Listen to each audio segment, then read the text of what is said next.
Ya baik, Bismillahirrahmanirrahim. Assalamualaikum warahmatullahi wabarakatuh. Selamat datang dan kembali lagi bersama HB Official. Semoga hari ini kita semua masih dalam keadaan sehat walafiat, selalu Amin. dalam lindungan Allah Subhanahu wa taala, Tuhan yang Maha Kuasa. Dan selamat malam serta salam sejahtera untuk kita semua.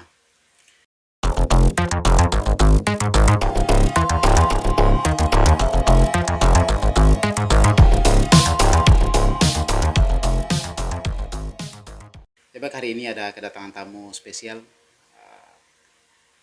dari senior saya juga. Senior junior kali ya. Ya, kemudian beliau salah satu tokoh juga ya, tokoh orang alor yang ada di Batam nih, salah satunya. Masya Allah. Terima kasih Eh, kalau sudah dianggap tokoh. ya sebenarnya harus begitu. Ya setidak-tidaknya kita sebagai anak muda itu harus bisa memimpin gitu. Karena tulang punggungnya orang tua ya anak muda. Itulah dia Bang Haji Usman. Ah, Hari ini kita akan berdiskusi tentang perkembangan pendidikan di masa pandemi ya, di masa COVID-19 yang memang saat ini eh, Masih banyak melanda ya. masih banyak yang perlu kita benahi terkait masalah pendidikan. Karena beliau juga salah satu kepala sekolah di sekolah An-Nahda Kota Batam, dan beliau juga salah satu ustadz ya. Nah, karena ya kita sama-sama saling belajar, mudah-mudahan dia juga memiliki ilmu yang banyak, bisa mengajarkan kami yang memang pendidikan agama yang mungkin masih kurang juga. Sama saja. Jadi mungkin kita Justru lanjut. justru saya yang perlu banyak belajar ini sama. Iya siap. Jadi kita lanjut terkait masalah pendidikan yang mana konsepnya pendidikan di masa pandemi. Ya, ini mungkin kita lebih ke sekolah ini ya. Sekolah khususnya di An-Nahda ya, An-Nahda yang mana mungkin di sekolah-sekolah lain itu kan cara belajar itu kan sip-sipan, ada yang pagi, ada yang siang, kemudian waktunya juga terbatas. Ah, dari keterbatasan waktu belajar mengajar, proses belajar mengajar ini, apakah itu bisa memberikan efek atau dampak positif kepada peserta didik, atau khususnya di uh, kondisi saat ini itu sangat berpengaruh ya, sangat berpengaruh besar terhadap perkembangan pendidikan yang saat ini di penjuru Indonesia ya, di seluruh Indonesia ini khususnya. Kemudian kita langsung ke to the point saja kepada narasumber kita ya, salah satu kepala sekolah di An-Nahda. Mungkin proses pendidikan yang ada di An-Nahda itu seperti apa agar bisa menyesuaikan dengan kondisi yang ada saat ini. Baik. Terima kasih Bang Hasan Beda. Eh, Sebelumnya saya lihatkan dulu topi ini. Iya ya. Ini ada YouTube Habi Official. Habib official. Ini spesial ini. Jadi jangan lupa like, comment, and subscribe untuk kawan-kawan semua dimanapun berada. Baik, berkaitan dengan pendidikan pada saat ini sampai saat ini mau masuk di akhir 2021 ya. Kemudian insya Allah bulan depan sudah masuk ke 2022. Iya betul. Nah, sampai saat ini memang kondisi pandemi ini sudah cenderung kurang, namun kita tahu bersama bahwa sampai saat ini pemerintah belum mengizinkan untuk anak-anak melaksanakan pembelajaran secara tatap muka dengan normal. Adapun sudah dilakukan pembelajaran tatap muka sampai saat ini, namun masih bergulir dan waktunya sangat terbatas. Namun tidak mematahkan semangat kita untuk terus berkarya mendidik generasi kita. Nah, yang paling pertama ini yang perlu kita pahami bersama bahwa eh, kondisi COVID-19 atau eh, pandemi yang saat ini kita sudah hampir kurang lebih 2 tahun mengalaminya ini. Iya. Pertama kita nganggap bahwa semua itu mempunyai hikmah. Artinya eh, kalaulah dulu kita hidup dengan kebebasan yang sangat luar biasa sehingga semua kita terlalu bebas, maka saat ini dikirimkanlah salah satu penyakit ini, tentunya sudah qadarullah, Allah yang menentukan seperti itu. Ini sebenarnya pukulan dan teguran bagi kita semua, ya, terkhusus mungkin untuk umat muslim, bahwasanya baru sekecil itu saja diberikan penyakit COVID-19 ini, begitu hebohnya dunia, bahkan dampak pengaruhnya terhadap ekonomi masyarakat di seluruh dunia itu sangat-sangat terdampak.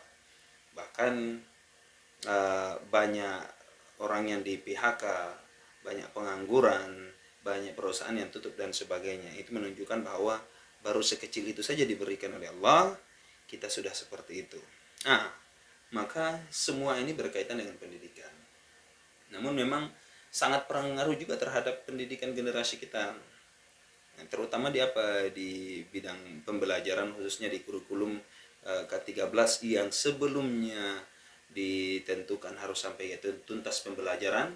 Namun pada COVID-19 tentu ada regulasi daripada pemerintah untuk pembelajaran itu sesuai dengan ketentuan, karena berkaitan juga dengan prokes, sehingga pembelajarannya itu tidak harus tuntas, tapi bagaimanapun tetap ada pembelajaran, tidak harus tuntas, namun tetap harus ada pembelajaran. Maka dilakukanlah satu pembelajaran yang sifatnya daring atau online. Nah, sejauh ini yang kami terapkan di sekolah kami di An-Nahda sama dengan sekolah-sekolah lain, karena memang kami di salah satu yayasan pendidikan Islam itu di bawah naungan dinas pendidikan. Ada pendidikan-pendidikan Islam yang di bawah naungan Departemen Agama seperti MI, MTS, dan MAN. Nah, adapun sekolah-sekolah yang SD atau SMP yang berbasis Islam juga sebagian besar di bawah naungan dinas pendidikan, termasuklah kami. Nah, sejauh ini memang kita merasakan banyak perbedaan, Pak Hasan, banyak perbedaan yang kita dapatkan dari sebelumnya. Itu mungkin pembelajaran anak cukup tuntas, target-target hafalan dan sebagainya memang cukup tuntas dan cukup memuaskan. Namun dengan kondisi pandemi memang perubahannya itu sangat jauh, karena memang satu, kita dan pemerintah belum siap untuk menghadapi keadaan ini. Kita yang biasanya to first, artinya bertatap muka dengan siswa, harus belajar secara mendadak untuk belajar secara online, yang waktu itu kita belum tahu bagaimana menggunakan Zoom, bagaimana menggunakan WA group dan sebagainya. Nah, ini paling tidak hikmahnya adalah kita disuruh harus tahu tentang IT, bagaimana kita penggunaan untuk melaksanakan IT. Hikmahnya adalah semua banyak guru, bahkan siswa-siswa banyak yang mengetahui tentang IT, penggunaan-penggunaan media sosial untuk pembelajaran. Maka hikmahnya juga sangat besar. Nah, adapun untuk tetap menyukseskan pendidikan, maka memang yang kita terapkan itu adalah kerjasama. Memang ini pukulan berat bagi orang tua, karena memang pembelajaran yang mungkin tugas yang diberikan oleh guru itu bisa dibilang cukup berat, ya, apalagi di awal-awal, karena regulasinya juga belum turun, kemudian kita juga masih meraba-raba, sama-sama pemerintah juga masih meraba-raba, kita hanya kirim tugas dan sebagainya, kemudian orang tua memaksakan dan kirim kembali kepada guru-guru, dan sepertinya orang tua merasakan bahwa ini sekarang ini betul-betul kami jadi guru di rumah. Nah, sehingga kalau untuk sekolah-sekolah yang negeri itu tidak terlalu masalah. Nah, namun kalau sekolah-sekolah swasta itu cukup bermasalah. Kenapa kami bilang cukup bermasalah? karena efeknya adalah terhadap iuran atau SPP daripada siswa itu sendiri. Karena orang tua di sisi lain merasa mengajarkan sendiri, yang kedua orang tua juga mungkin terkena PHK sehingga dampak ekonominya itu lemah, sehingga pembayaran SPP yang biasanya lancar harus terhambat. Nah, dan ini juga mempengaruhi daripada pendapatan guru-guru yang ada di sekolah-sekolah swasta. Tidak hanya kami saja, tapi memang mayoritas sekolah-sekolah swasta yang mungkin SPP-nya agak besar ya. Kalau kami cenderung kecil, saja Pak Hasan. Itu dari awal yang biasanya di masa normal itu setiap bulannya itu bisa sampai 95% presentasenya mereka bayar. Sejak pandemi itu berubah dari mulai 80% sampai terakhir di sekitar 2-3 bulan yang lalu itu sampai 65%. Artinya eh, memang dampak ekonomi terhadap dampak pandemi terhadap ekonomi masyarakat itu memang sangat tinggi, sehingga pembayarannya itu sangat telat, dan itu juga membuat kita agak sedikit kewalahan untuk membayar gaji-gaji guru di sekolah kita. Namun alhamdulillah ada regulasi dari pemerintah untuk dapat membayarkan guru-guru itu melalui dana BOS sampai 50%. Terima kasih banyak kepada Mas Mas Gojek ya. Alhamdulillah regulasinya sangat bermanfaat sehingga kita dapat mengimbangi pendapatan yang harusnya eh, berapa persen saja kemarin itu 20% kalau tidak salah, bisa sampai 50%, sehingga kita dapat mengatasi pendapatan guru-guru itu meskipun tidak semaksimal yang kita harapkan, namun tetap disyukuri saja. Nah, seperti itu Pak Hasan. Nah, berkaitan dengan kesuksesan pendidikan itu memang eh, harus kerjasama, memang kerjasama orang tua dengan guru itu sendiri. Artinya tetap ada komunikasi yang harus dilakukan. Jadi paling tidak itu absen bahwa dia hadir, sehingga kita dapat mengetahui bahwa siswa itu masih aktif. Karena memang tidak semua orang tua itu mampu untuk mengawasi semua, karena di sisi lain dia kerja, kemudian di sisi lain juga dalam satu keluarga itu ada 2-3 anak yang mempunyai handphone cuma satu, harus bergantian dan sebagainya. Itu juga yang membuat kita kesulitan. Tapi dengan berjalannya waktu, kita sudah mulai masuk, meskipun bergulir, alhamdulillah rasa kangen kita terhadap anak-anak kita yang dulu kita jumpa sapa, kemudian panggil nama kita, ataupun kita yang panggil nama dia, menyambut dia di gerbang dan sebagainya, yang sudah hampir 2 tahun tidak jalan. Alhamdulillah 3 bulan terakhir ini kita sudah mulai melaksanakan masuk tatap muka, meskipun waktunya masih belum normal. Harapan kita adalah pandemi ini segera berakhir. Ya, kita sudah tahu bahwa ternyata baru segitu ujian yang diberikan kepada kita, kewalahan. Maka sebenarnya kita ini adalah makhluk yang lemah. Maka cita-citakan anak-anak kita, pendidikan kita, generasi kita itu mereka sampai mendapat satu kalimat yang disebut dengan mardotillah, keridhaan Allah Subhanahu wa taala. Begitu Pak Hasan. Mungkin ada lagi yang ditanyakan. Sip. Ini dulu. Baik. Jadi kan memang proses pembelajaran ini dengan waktu yang sangat terbatas dengan peraturan dari Kementerian Pendidikan, kemudian mengikuti K13 ya, kompetensi itu kan harus secara tuntas. Namun saat ini dengan kondisi ya nggak tuntas juga harus dituntas-tuntaskan gitu, seperti Nah, itulah ya. Jadi untuk masalah ujian ini terkait ujian. Ujian entah ujian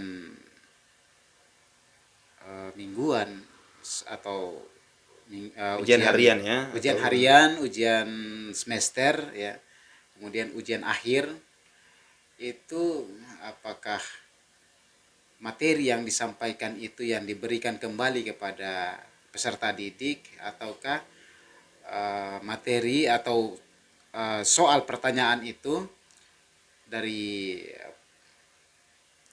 dinas pendidikan ataukah langsung dari sekolah. ya. Berkaitan dengan soal, memang ada sebagian sekolah yang berbeda. Namun dari di Kota Batam sendiri itu disampaikan oleh Bapak Kabid SD, Pak Yubahar, Bapak Yubahar menyampaikan bahwa jangan sampai kita zolim terhadap anak-anak didik kita. Artinya apa yang kita sampaikan, apa yang kita sampaikan di soal itu, apa yang kita ajarkan itu. Jadi jangan sampai keluar daripada apa yang kita ajarkan, sehingga anak-anak itu tidak mampu untuk menjawab pertanyaan-pertanyaan itu.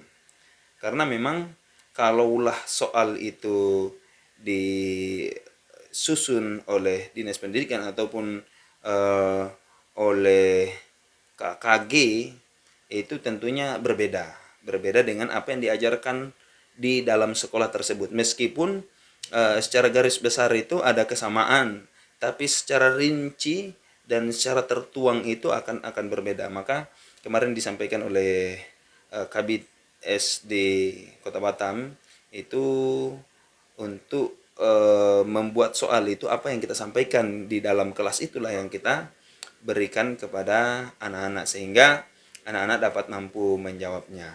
Nah, adapun soal-soal yang diberikan itu tidak semua yang ada di buku, karena kalau di buku ini kan banyak ya, sehingga berapa judul yang dipelajari saat itu atau berapa tema yang dipelajari saat itu, itulah yang dikeluarkan, diujikan pada semester itu.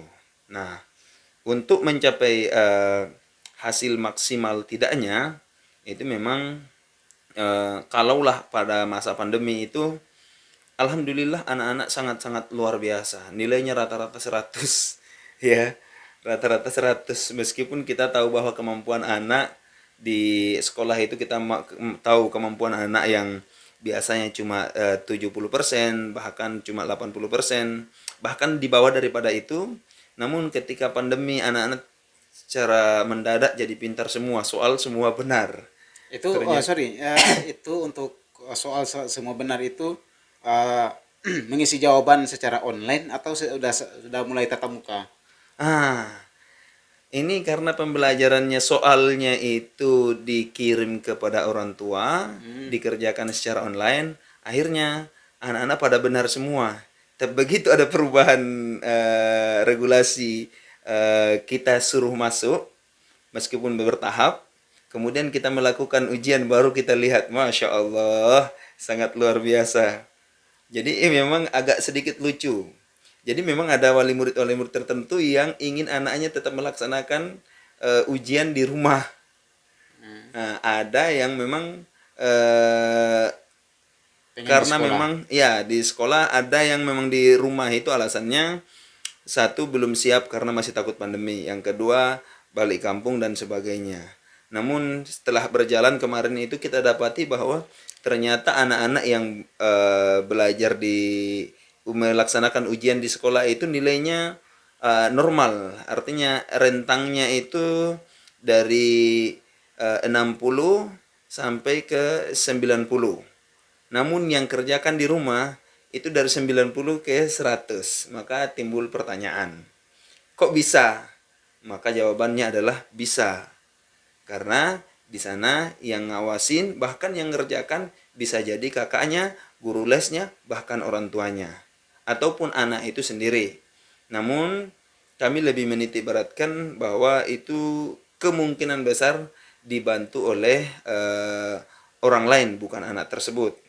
Nah, sehingga berikutnya kita tidak lagi mengizinkan, insya Allah minggu depan sudah mulai melaksanakan ujian semester 1, itu kita tidak lagi mengizinkan anak-anak untuk ujian melalui daring ataupun dari rumah, karena kita ingin mengetahui secara maksimal pembelajaran sejauh mana kemampuan anak itu, begitu Pak Hasan. Oke, baik. Jadi memang ada perbedaan ya ketika ujian di rumah dengan ujian setelah tatap muka. Ya, betul. Berarti di antara ujian di rumah dengan ujian tatap muka ada perbedaan yang kalau bahasa karya ini kurang signifikan gitu. Iya, iya. Tidak sama itu ya kan. Tidak balance. Tidak sesuai, tidak balance. Jadi antara nilai rata-rata yang diterima di rumah, pengerjaan soal ujian yang dikerjakan di rumah dengan di sekolah secara langsung itu sangat berbeda jauh sekali. Ya. Jadi harapan kita ya bimbinglah anak-anak kita baik soal yang susah ataupun yang gampang, apa yang dikasih guru itulah yang akan diberikan kembali kepada anak untuk menguji atau mengetes tingkat kemampuan yang sementara ini mereka pelajari di sekolah, baik secara daring atau saat ini kan sudah mulai tatap muka. Ya mudah-mudahan dengan proses demi proses anak-anak kita juga menjadi anak yang bisa bermanfaat, bisa mencapai apa yang kita inginkan. Nah, mungkin itu saja teman-teman, mungkin kita akan diskusi ini diskusi singkat saja karena waktu. Kemudian kalau lebih seru lagi itu kita tanya jawab nih. Tapi mungkin nanti di lain kesempatan kita akan diskusi lebih ini terkait, mungkin ada beberapa hal yang memang ingin kita kupas bersama terkait pendidikan juga. Bagaimana kita sama-sama membimbing anak kita dengan pelajaran yang telah dikirimkan atau telah diterima di sekolah dan diulang lagi di rumah, sehingga ada daya ingat, kemudian kemampuan dia untuk menjawab pertanyaan di sekolah nanti ketika ujian bisa mendapatkan hasil yang maksimal. Seperti itu. Dan saat ini juga memang ya perkembangan teknologi juga Bang, dengan gadget yang sangat luar biasa gesitnya, kemudian dengan game-game online sehingga fokus belajar itu sangat berkurang. Ya kita sebagai orang tua kita waspada, karena apa? Bisa mempengaruhi otak siswa itu dengan gadget, bisa juga terjadi lupa makan, ya karena sudah fokus dengan gadget, lupa makan, timbul mah, lambung, sakit, kan efeknya kayak orang tua bukan kayak guru. Kenapa? Karena dia sudah di rumah, berarti itu tanggung jawab 100% orang tua. Dan baik buruknya di rumah berarti itu tanggung jawab orang tua. Dan kalau sudah di sekolah, orang tuanya di sekolah adalah guru. Jadi kita percayakan kepada gurunya untuk mengajarkan dan untuk membimbing anak kita untuk lebih baik lagi. Jadi mungkin itu saja teman-teman.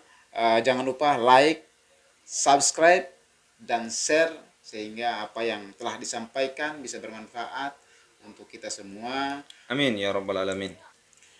Mungkin ada yang mau mendaftarkan anaknya ke An-Nahda, dipersilahkan karena di sana welcome ya, khususnya umat muslim ya. Ya sekolah Islam ya, bagi anak-anak yang mungkin ingin memiliki pendidikan yang lebih baik lagi tentang pendidikan agama Islam, ya di sana di An-Nahda itu welcome. Jadi mungkin itu saja akhirul kalam. Nun wal kalami wa masturun billahi fisabilillah fastabiqul khairat. Wassalamualaikum warahmatullahi wabarakatuh. Salam sejahtera untuk kita semua. Terima kasih.